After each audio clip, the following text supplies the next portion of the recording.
going to say, I agree. I think it's important that, before you get really focused on the role, the title, even the stage of the company, which I'm going to get into, it's important to kind of step back to Hudson's point and have that kind of, come to Jesus, so to speak, about what do you want, in terms of like what's going to get you up in the morning, the risk tolerance, the industry, et cetera, the role that remote work. I work for a completely remote first company, and they were remote first before COVID. Remote first was super important to me. I can't imagine going back into an office every day. Just being fully transparent, that was just me, and that was a huge consideration.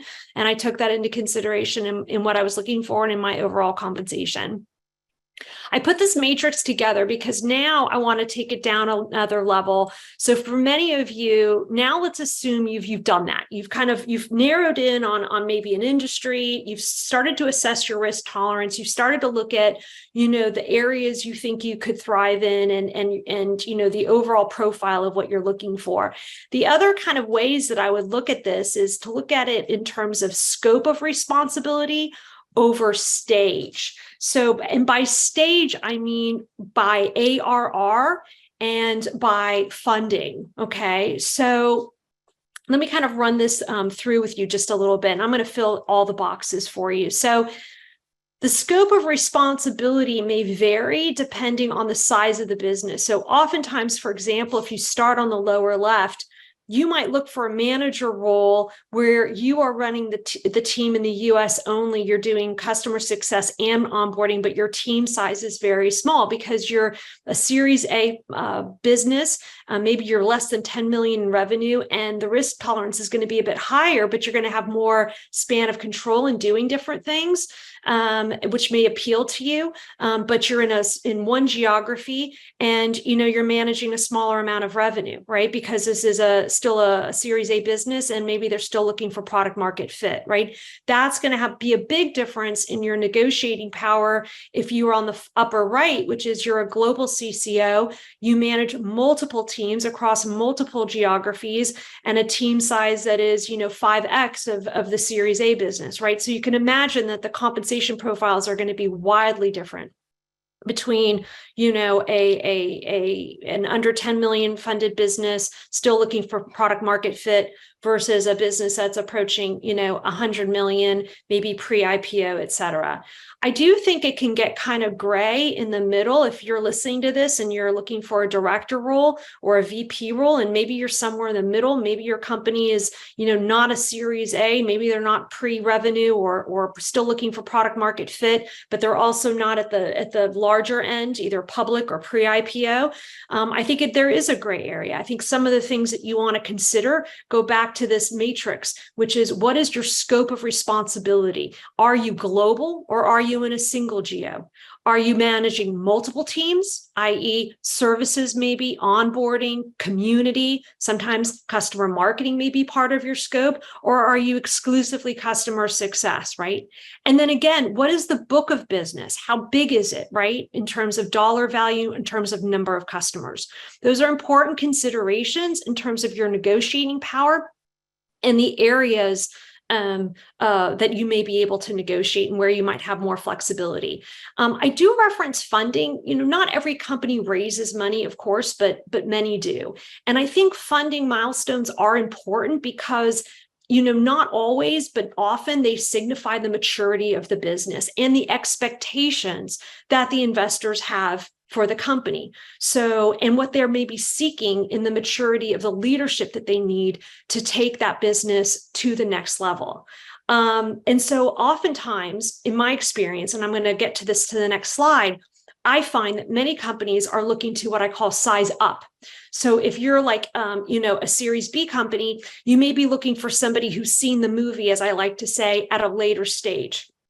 Okay, and can bring that proven experience back to that business. Now, I'm not saying that always works. I personally have also seen that backfire. I think the best opportunity is when you can have somebody who has worked at a higher scale, but is also seen and has been part of growth from the very beginning all the way through, right, at all stages. And if you're one of those people, by the way, and you're listening to this, and you've been one of the fortunate ones that have, been part of early stage all the way through, well, then you are highly valuable, in my opinion, and you should use that to better market and differentiate yourself, okay?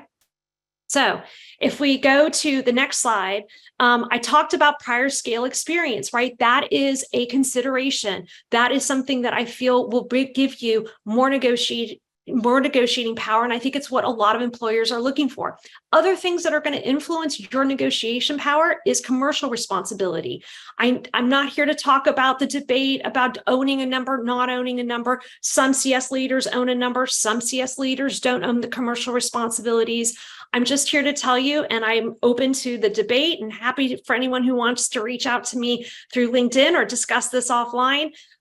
Leaders that have commercial responsibility have bigger negotiating power. You are owning the number, you are owning the commercials, you are close to the revenue, and that absolutely will and should change the dynamic of what you're negotiating for, specifically as it relates to your variable compensation and equity. Just saying, my experience. Lastly, I would highlight industry depth. There are some, back to the things that Hudson talked about. Maybe you're applying to a green tech company or crypto, and you happen to be one of those people that geek out and have a lot of domain experience. Maybe you've worked with customers in this space. You come with relationships, you come with connections. That may actually really impact your ability to negotiate for that role. Some companies are really looking for that right now. And lastly, I would say your experience with enterprise or SMB or both. There's pros and cons to either segment. Having that experience of dealing with SMB customers or managing, the Fortune 100, both have equal merit and weight. And there are many companies that will value and put an emphasis from a compensation perspective on candidates who come with strong experience in one or both of those areas. So again, other things to consider as you think about your compensation and negotiating power. All right, so now we can get into even deeper into the weeds of when you're actually negotiating and beginning that negotiation process. So these are the four things that the four main buckets that I thought of when that matter when evaluating what your total comp might be. Total comp would be your cash base plus bonus plus equity plus perks and benefits and all other sorts of things that can add up to your total comp package.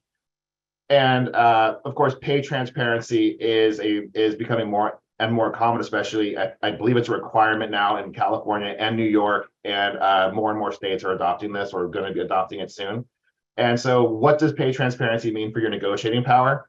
Some would argue that without pay transparency, it gives the individual the power to negotiate for themselves, whereas having the transparency might box you in and you can negotiate within a band. So, there's merits to both arguments, but I do believe that transparency is in general a positive thing for companies to show, make sure that all employees are treated equitably. So that's part one. So bonuses, cash and bonus as a director or above, bonuses are likely a huge part of your total comp because it'll be based on performance and team leadership and company metrics. So how much of your compensation are you comfortable having tied to bonus and performance? Do you want to negotiate a higher base but a lower bonus, or are you, confident in your superpowers and you may want a lower starting base, but you're going to argue that you want a way higher potential bonus later in the year? Some would argue that the bonuses might be tied to factors that are out of your control. So are you able to negotiate certain aspects of the bonus that take into account things that were not in your control? So for equity, this is always a fun one, especially in the early stage startup world, which is where I've spent most of my time. So equity definitely adds a lot of risk to your total comp package because these are generally not publicly traded companies. The shares, even though they might have a strike price or a fair market value, they're basically worth zero until you can do anything with them. So you're taking a bet on both your own performance for the company and how well the company will do in the future by having a lot of your compensation be locked away to the future. And this is something that I think is important to say also. I have a Carta account right now with 6 startups in it that are all worth zero. That's the gamble that you take when you're in the startup world. It is a totally valid and reasonable thing to say that I am not at a stage of my life where I want equity right now. Pay me cash. I don't care about equity. I want to come into work every day and do a solid job, and I don't want my performance tied to equity. The older I get and the more startups I work with, that's a direction that I've been leaning more and more. staring at my card account. But startups are that is the risk the risk that you take. There's also risks in equity for things like lockout periods after IPOs. In the last several years, a lot of companies that have IPO'd through SPACs have seen the lockout period start for employees, and the share price plummets as the insiders are able to sell, and employees are left with less value, or far less value than they thought they would have before the lockout period. So the equity is a huge consideration, especially in an early stage company.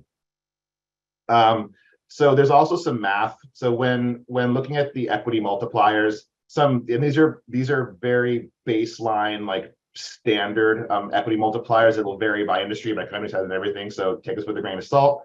But you could see C-level employees have about a 2.5x multiplier for equity as kind of a standard. VPs might have a 1.5 to 2x multiplier of the base. Directors anywhere from 0.25 to 0.75x. And IC roles can be fractions of a percent, but I've seen it go all the way up to 0.5% for certain high impact IC roles like engineering leads. Perks, a big one is healthcare. Obviously, how good is the healthcare package? How good is your time off policy? How good is parental or maternal leave? How much paid time off do you get? Is it accrued or is paid time off flexible and unlimited? Are there travel and relocation perks? Is there opportunities for CPE or continuing professional education? A lot of companies will pay for you to maintain certifications or get new certifications or take courses that will increase your value to the company. So these are all things that you can do the math on and come to a number that you think is your total comp for this role. And some total comps may be way higher, but they will be lacking in one section that's important to you. So your potential equity plus perks might be huge at one company with low cash base, and other companies might have a high comp because the cash base is very high, but the perks are lacking in other areas. So this is all math that you can do to figure out what your total comp is going to be. All right, Hudson, we're going to show the next slide, which is an interesting slide. Before I do, and this is going to show some ranges gathered from benchmark data that we've put together. It's going to divide it into several roles and among base and variable and equity. So I'm going to go ahead and share the screen. Gemma, any color you want to add to the data that went into this and what we're sharing before I share? Absolutely. So we did a couple of things. We spoke with some friendly recruiters and we got the sources that they use to assess salary and equity benchmarks. We also worked with our sponsors Gainsight on their recent benchmark report, and some of our members in CS Angel are part of the Thrive Network group who did another salary report, and then we did our own internal survey. All of this information is now available on our website. Okay, it's not gated, it's available for you to go and see, but what we're presenting here are just the ranges as an immediate takeaway from today's session without having to dive into all the different sources that we've compiled. Great, thank you, Gemma. Yeah, and as you guys can see, right, there's obviously some pretty significant ranges across the board, and it goes back to the points that were made earlier, which is, a lot of this is predicated on, is there commercial responsibility or not? What is the geographic span of control? What's the team size? What's the, how many different, groups are being managed? What's the overall ownership responsibility as it relates to the post-sales experience? And so forth and so on, right? So you can now start to see how, depending on the scope of the role and the geographic reach, the size of the company, how all these things start to come into play. Absolutely. I think we've got quite a few questions coming in. So maybe this would be a good time to start answering them. Sure. Live. Rachel, can you see the question that's come in from Eric? Hold on one second.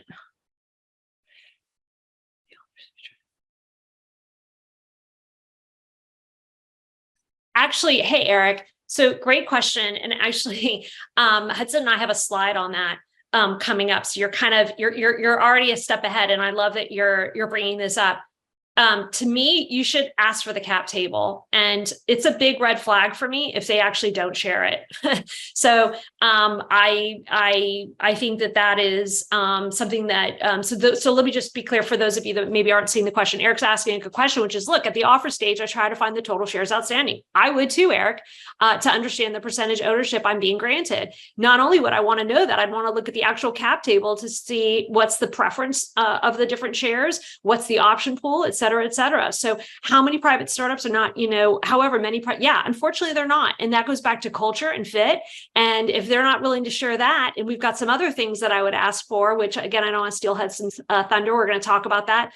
I think one of the things that's back in the spirit of transparency, one of the big takeaways I hope y'all hear is you should be asking for data in your interview process. You need to be interviewing them just as much as they're interviewing you.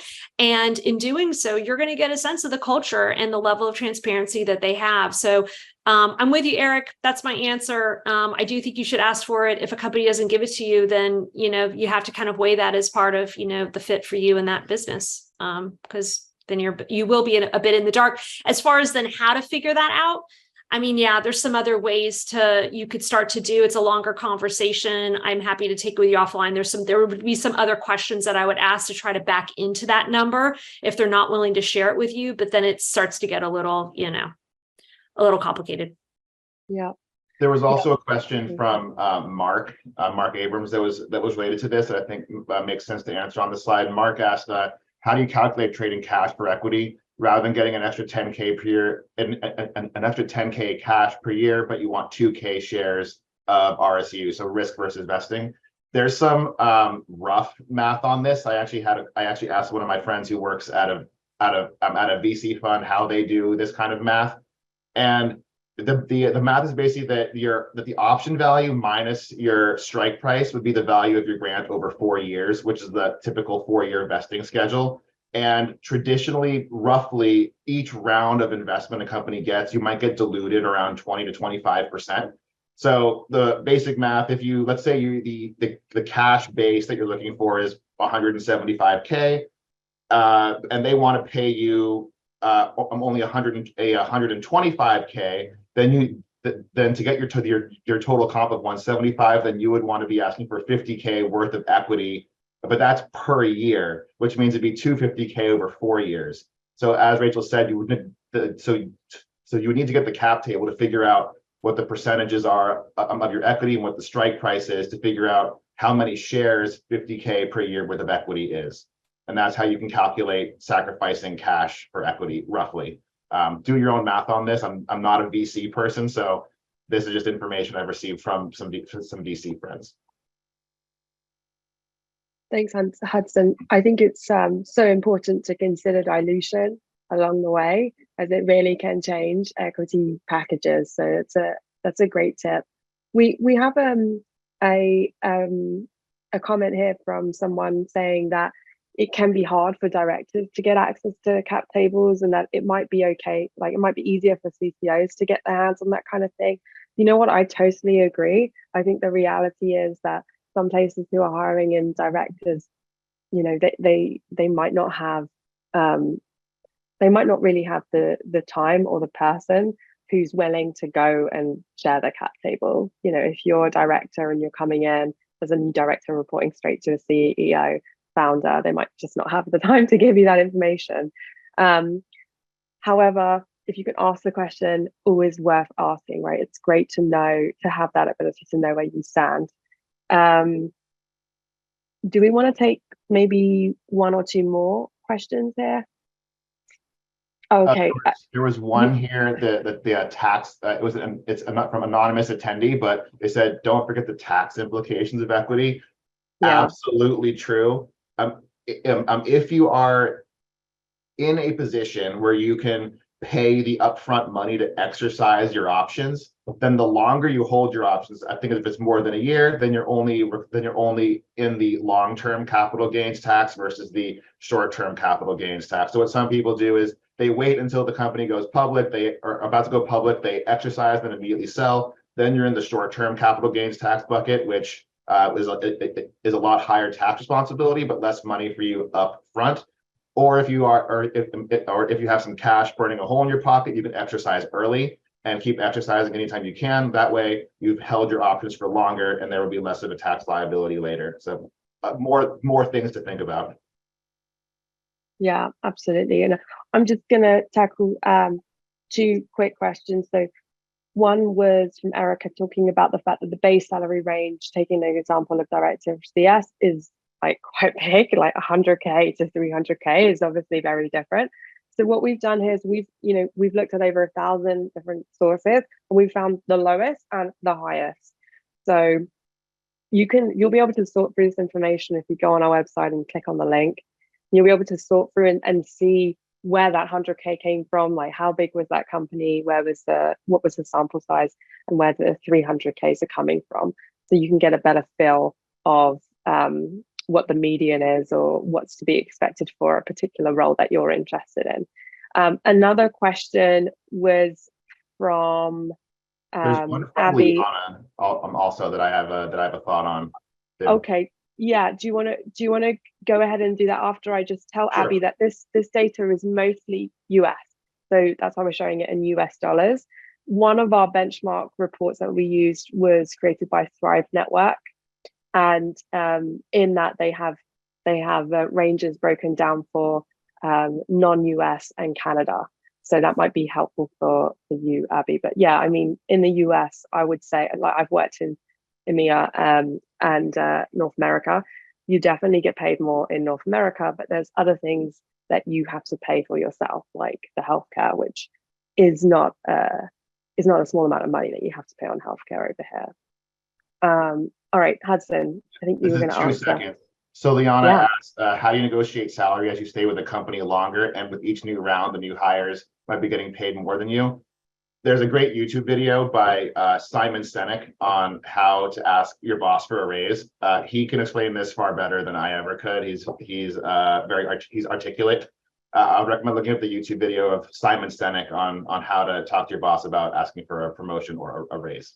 He does a very good job at explaining it. I agree, Hudson. Yeah, we should definitely share that.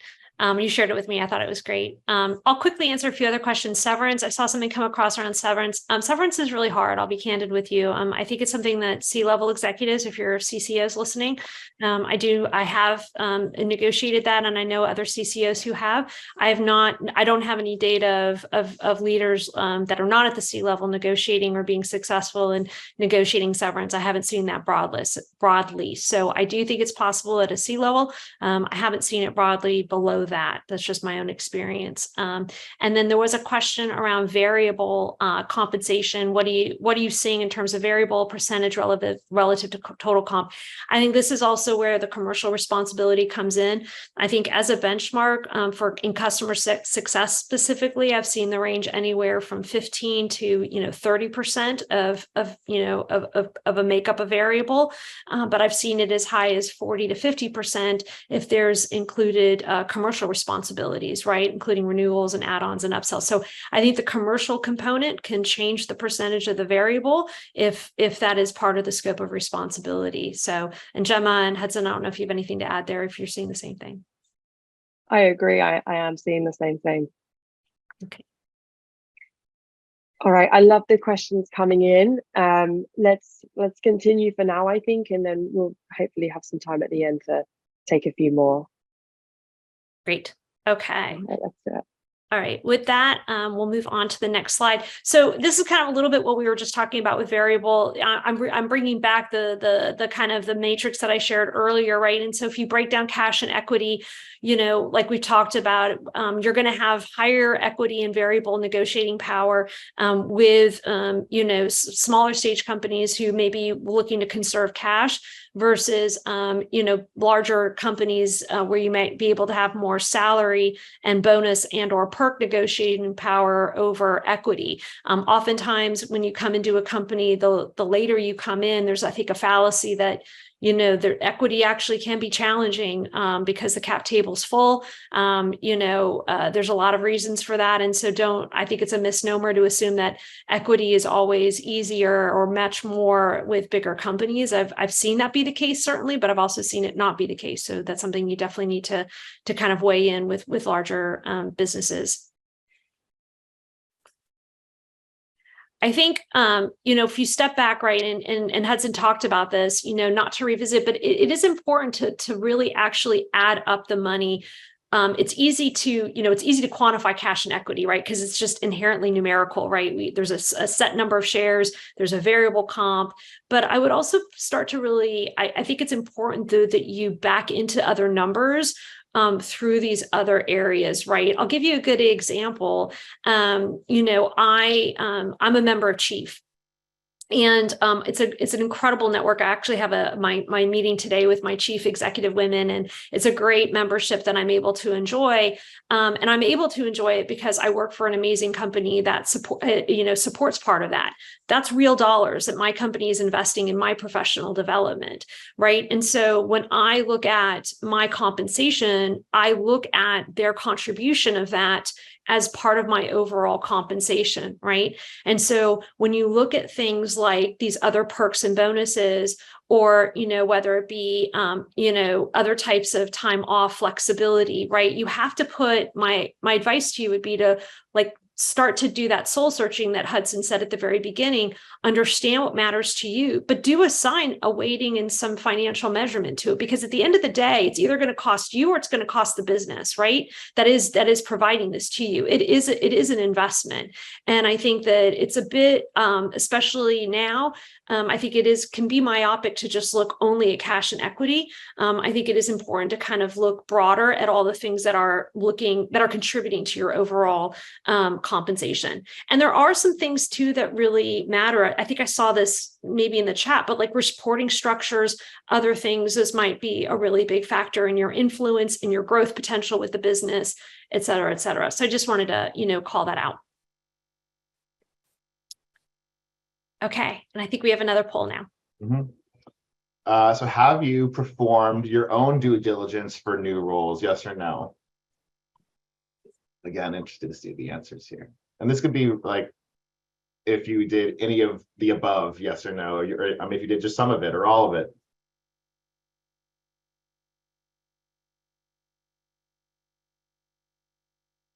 All right, I'm gonna give it 10 more seconds.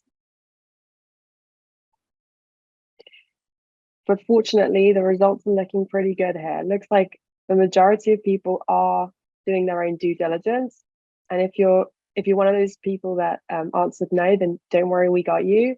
Because we're going to talk about the kind of things that you can look for in due diligence next, I believe. Yeah, I think that might be the next slide. Let's see.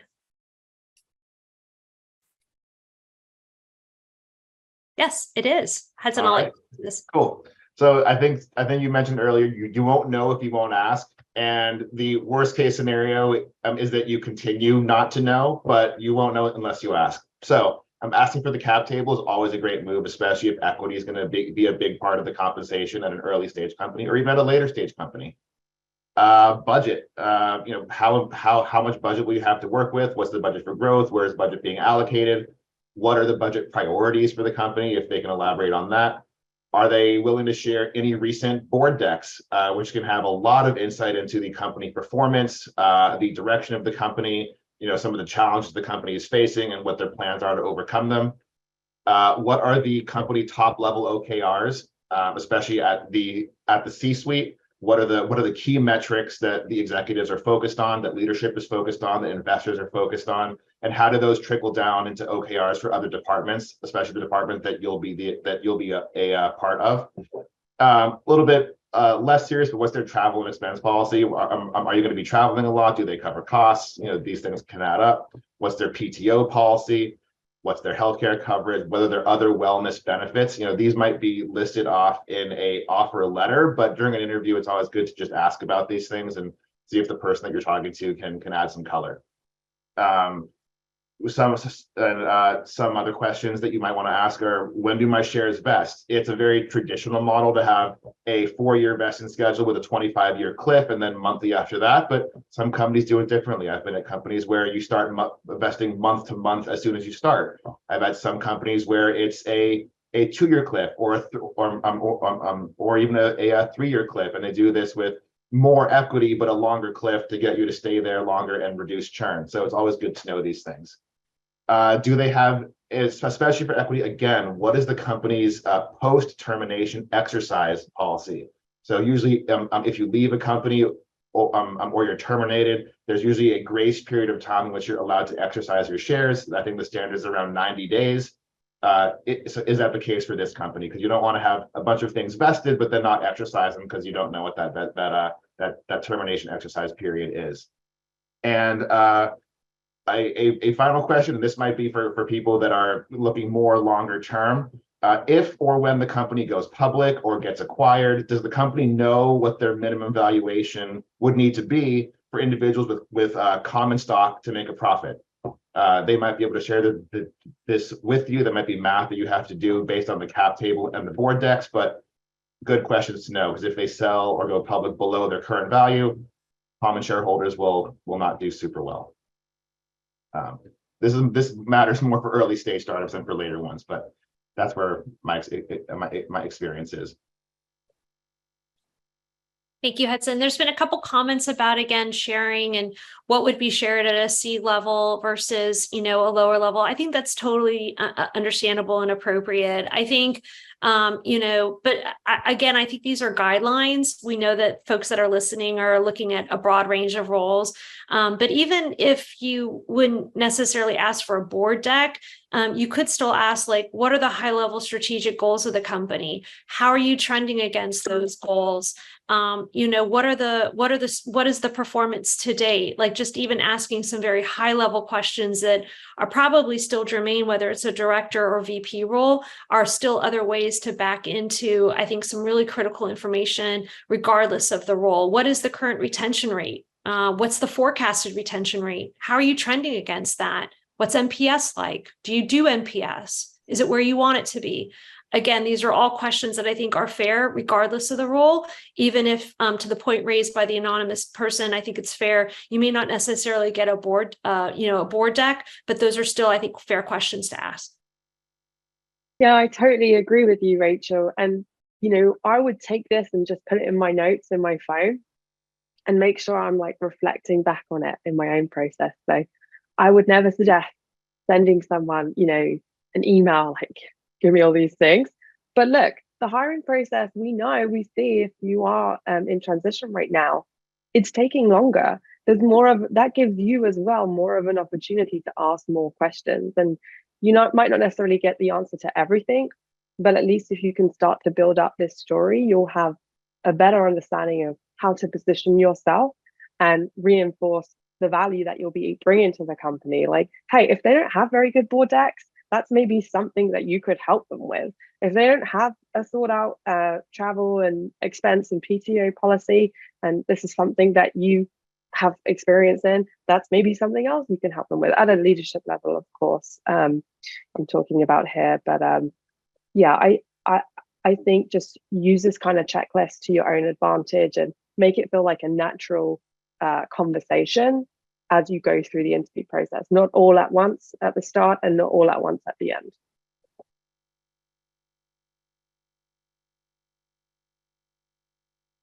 Okay, now remind me, do we have more slides left here? We do. I think we do. I think we do. Hudson, I'll let you, I know we have a few minutes left. I'll let you wrap it up and then see if we have other questions. Cool. Sounds yeah. great. So here's the equation. The very basics of the simple final equation. You take the cash plus bonus, you take the equity, you take your benefits, you take your perks, and you get your total comp. And what does that mean to you? And do all the variables add up in the and do all the variables add up in the right ratios for you? The part that's not shown, of course, is the company values, the work-life balance, all the things that fit into here. But these are the ones that result in the numbers, which probably have the most direct impact on your initial decision. There's everything from basic math to the complex equity math, but on the basic level, you can get a very good idea of what your total comp will look like, and you could be evaluating multiple roles that all have the same total comp, but it comes from different places, and it'll be up to you to decide based on your risk tolerance, market fit, the state of the industry, the state of the economy, which balance of those means the most and works the best for you.